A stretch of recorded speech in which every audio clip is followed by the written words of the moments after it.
1946, motion picture projectionist was the highest paid industrial job in California. It used to be one of the best jobs in the city. If you're not showing it right, you're not doing it right, you've messed up the film. You've made it a disaster for the filmmaker.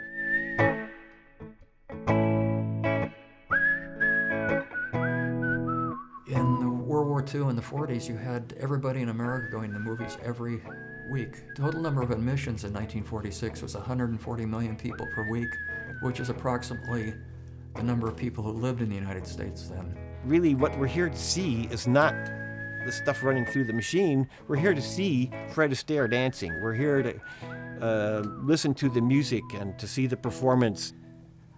As long as we have archives, a projectionist is going to be an important part of that. You know, so far I'm still getting enough entertainment out of providing entertainment that I still come in to do it.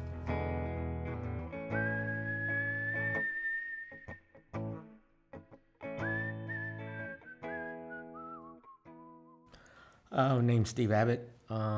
Profession is I'm a projectionist. Been a projectionist since 1991. It is an art form to be a projectionist. You know, with projectionists that, you know, they're not the most important, but they're important. You're part of the process to show or to exhibit the product, the film. They weren't the actor, they weren't the director, they didn't do the cut, they didn't do, you know, all that stuff. I mean, they spent how many millions of dollars? If you're not showing it right, you're not doing it right, you've messed up the film. You've made it a disaster for the filmmaker. And you're the last line. You're the one that's showing it, you know. That's what I missed of the golden age, I would consider it, you know. My name is Fred Carter. I'm a professional motion picture projectionist. I've been a projectionist for over 32 or 34 years. I never had been a movie buff. Like some projectionists, they love movies, and when they're not working in theaters, they go see a movie. My name is Lee Sanders. For about 40 years, I've been a motion picture film projectionist. In the 60s, everybody was one kind of a freak or another, and I was a film freak, which meant I had no drugs, no rock and roll, no sex, just film. Though that reminds me, I lost a girlfriend at a quadruple feature. She couldn't handle it. Hi, my name is Paul Rayton. I'm a motion picture projectionist. From 1960 to 2013 would be 53 years. I started seeing movies in our small movie theater in town, and I found the projection room door, and I opened it up, and I looked in just to see. So that was my first really look at a projection room in a big theater. And they said, well, you're not authorized to be in here. Get out. So I left. I learned the trade when I was in the Navy, at the Naval Hospital in Great Lakes. I had a friend that worked for Special Service. He asked me that I wanted to go to a projection school and make some extra money and run movies on the base. I said, yeah, that sounds interesting. Sure. A friend of mine was running the Vagabond Theater, and the projectionist quit. This was a non-union booth. They didn't pay much, and I didn't care about that. He said, go run the equipment, and so I went and did it. He says, you've seen enough movies, you can run the projectors. And I had to actually teach myself in one night.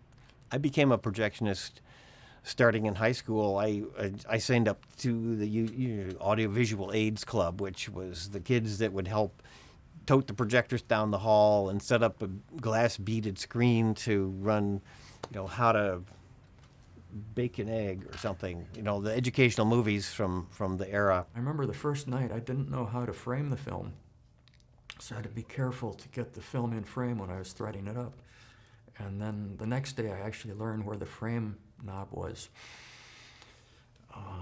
And I continue to learn things, that's who I am. I somehow met up with people from the College Film Society. Their projectionist was a fellow who'd been in the trenches during World War II. And he was, mind you, this was, 16, 17 years after the end of the shooting war of World War II. And he had some things, from being in combat, and so he was a little unpredictable. So once in a great while, he'd just go on a bender where he wouldn't make it in to run the show, and so that, I'd get the call to come in and run. So I was kind of getting on-the-job training while I was working with this guy. I learned most of his good habits, but not the bad ones, I trust. My first show to run on my own, I got the print. I was doing checking the print, make sure that it was okay. All the reels on one side of the film was sparkle holes torn. And I said, oh boy, this is not going to run. Every reel. So I was sweating bullets. So I went down there and told Special Service, and they say, well, we can't get another print. Run it, see how it goes. And I ran the whole feature, and it just ran perfectly. And that, I don't know how that film ran, but I was glad when it was over with. That was quite an experience there. I never will forget that. There are a lot of loners in the business, and they have some odd quirks. I think projectionists are people who tend to sort of prefer being isolated or working alone. In the case of projectionists, it was a little bit tough because the hours that are worked are the kind most people are having social engagements in the early evening. And that's one of the downsides of projection, is that you're working evenings and weekends, which is when most people have their social life. But, some of them gone to jail for their odd quirks. One of my favorites, a guy named, what was his name? Anyway, he would come into the booth wearing a gun and put it down on the workbench. And his purpose of that was to keep anyone else from coming into the booth.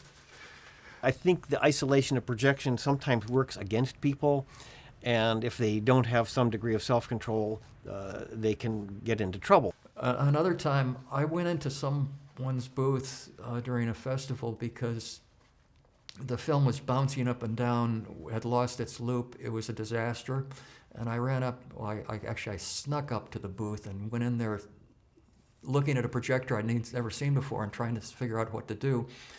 And the projectionist was not grateful. He grabbed me by my arm and dragged me out of the booth, dragged me downstairs, and we had at least one or two fights over that, but he eventually became one of my good union brothers. If he was the kind of person that can't be closed up in a room, that's not the type of job for you there. Once the machines get to rolling, you have to stay there until it ends. Back in the old days, you didn't have any automation. The operator, he controlled the projector, he controlled the dimmer lights, he controlled the open and closing of the curtain. In the good old days, we had lots of ways of enhancing the show and making it part of a theatrical experience. And of course, that was lost with the advent of the mega multiplex theater, where pretty much all those elements were automated. We could turn handles like this, and we'd operate the show like this, bringing up the blue footlights and turning down the green stage lights, and then I'll pull the red here to get the light on the curtain and do this and that while we're closing the curtain, and then opening the curtain, and then bring it back and get the show going. Now we just push a button. Always, when I ran those kind of booths that have those light dimmers and the curtains, I give them a performance. I open up the mask, and then I open the curtains, then bring down the lights. And once they see that, that just blows the customers away. So once they see that, they know the guy behind them knows what he's doing. On the other hand, when you're working with or for a management who's less inclined to value any kind of aspect of showmanship, and they really want you to go out and sell popcorn instead, it's probably pretty deadening, and I doubt that people in that kind of position have much even time to take pride in their work. Film started, it's well over 100 years of its existence now, and we're kind of on the edge of seeing it disappear from us. But of course, imagery on film started back in the mid-1800s, around 1840 or thereabouts, and eventually flexible stock was developed that would allow an image to be carried on a spot, so you could put an image on this, and it would bend through the machine that's going to run it, and you would then wind up with a image that you could project on a screen. I have mixed emotions about the sort of impending demise of this little product that we know as motion picture film. It's truly a miraculous product, and I don't think it's overstating it to say that it's one of the major achievements of the industrial era, because I've taken this behind-the-scenes tour at Eastman Kodak Company to see how this stuff is made, and it's absolutely incredible, the degree of precision and of machinery and the immense support structure that's necessary to produce it in the extremely fine quality that we have now. It's a highly precise product, and unfortunately, it's because of that amount of mechanization necessary to make it, as it diminishes from use, the amount of film produced is going to become far, far less, and the ability to maintain all that infrastructure is going to disappear. The best argument for not having digital cinema is it's not archival. Everybody thought it would be. You just make a super duper Blu-ray disc and you've got the film, it's preserved forever. Unfortunately, every digital format will be obsolete in the time it takes you to invent something else. And I guess the example is videotape. When it was first invented in the 50s, there have been between 100 and 200 different formats for videotape. And a lot of those can't be played because there are no machines that play that version anymore. Right now, really, they say for anything stored digitally, you can keep it for about 5 years, after which time you need to re-record it or copy it over to another drive of some sort, because of the evolution of the technology keeps changing and advancing. So what you did 5 years ago, you can probably recover, but if you wait 15 years, you might not be able to play it back. So the simple answer to film preservation is you have to keep it as film.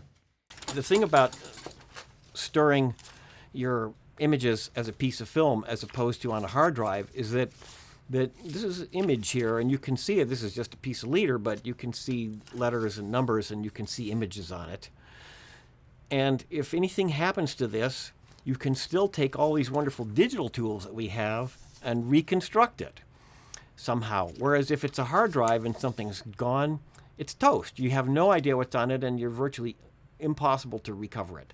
So this is the advantage to what's called analog storage, and that's what is one of the reasons why film storage as a piece of film with an analog image here that you can actually hold up and see is strongly recommended. So for the archivist and the person, the programmer of old films, the preservers of the art form, for them, it's really a big mistake not to have film.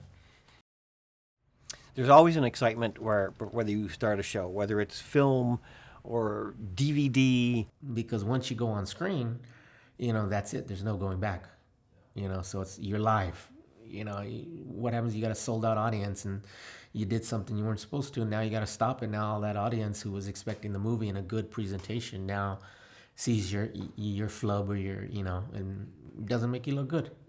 And actually, there is a kind of pride you take in the fact that you can show as much of the film as possible without making the audience see some blank film. I think projectionists, like any other profession, they just want to, do the best they can to show, because the filmmaker put a lot of heart and soul into that movie, the actors and stuff like that, and you're the final person to show that, so you got to do the best you can. Yeah, I feel that I do participate in my own little way in the show that I run. Everybody who is somehow responsible for part of the image and sound getting to be in front of the audience is a bit part player in the process of getting this story told. Like, I love to run downstairs and stand in the back of the theater during the opening sequence. You know, it's nice to take pride out of the fact that you personally are responsible for these people laughing or crying or visiting foreign planets, et cetera, et cetera. So it's, yeah, there's a pride that goes with it for sure.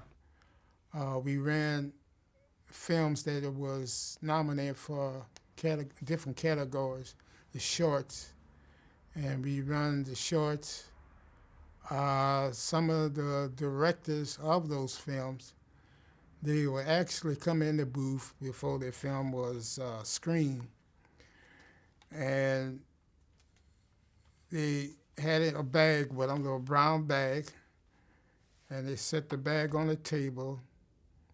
And when I opened it, first time I seen I open it, it was a fifth of brandy or whatever.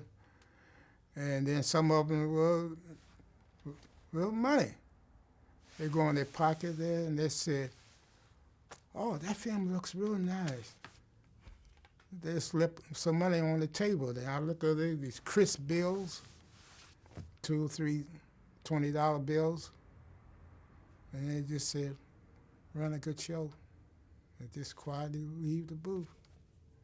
They're telling you that they want you to give them the best performance that you can give on their show, on their film.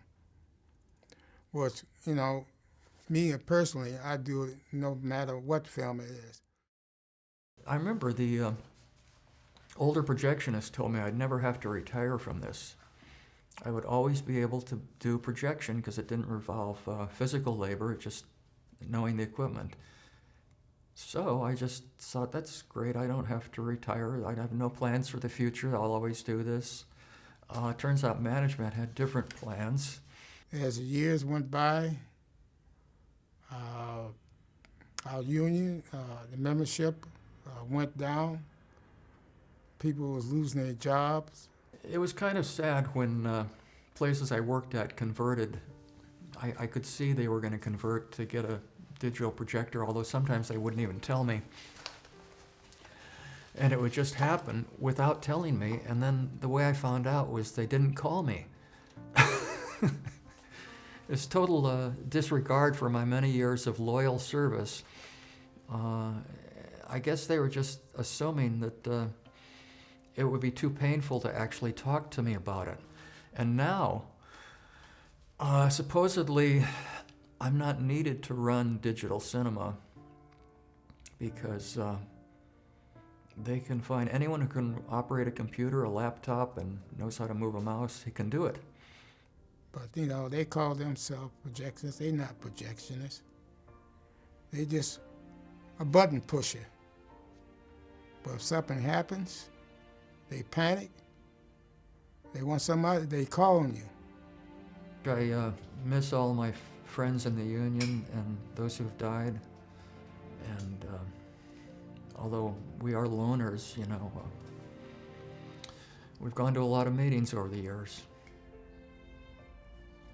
It was a shame. It used to be a really good job. And, you know, I wake up in the morning, get myself ready, and get out here and go on to work, go down there and get ahead of time before showtime. And we'll sit around, talk, drink coffee, eat rolls.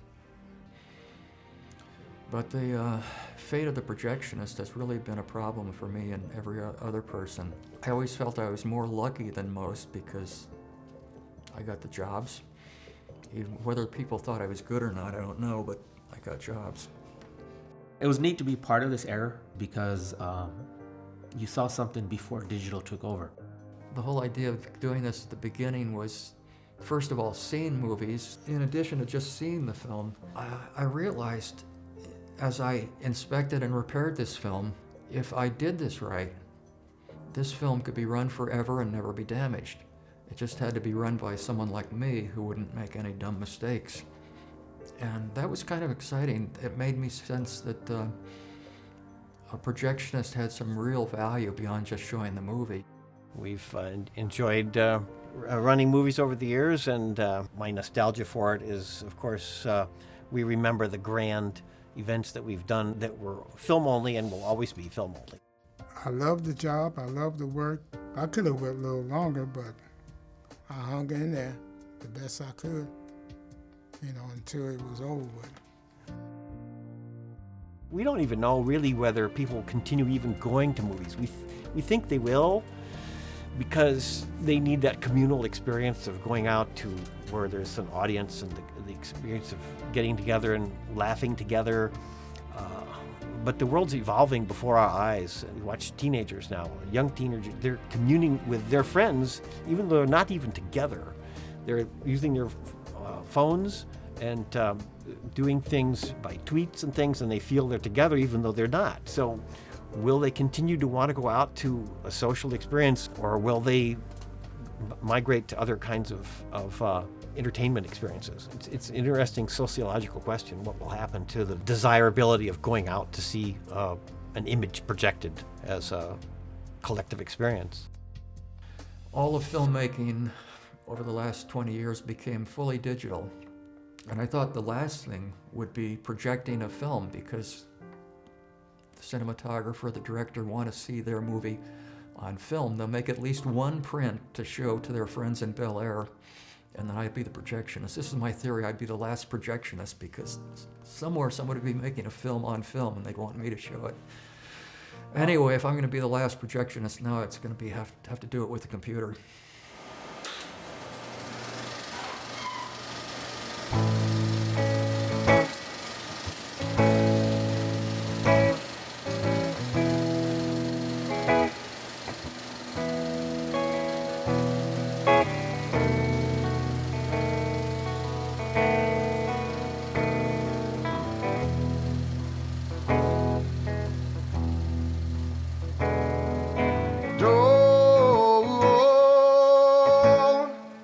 Don't stop moving on.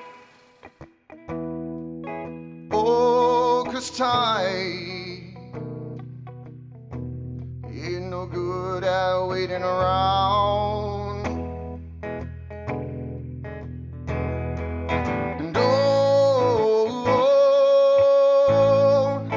don't close your heart. Oh, while this life, it tears you apart.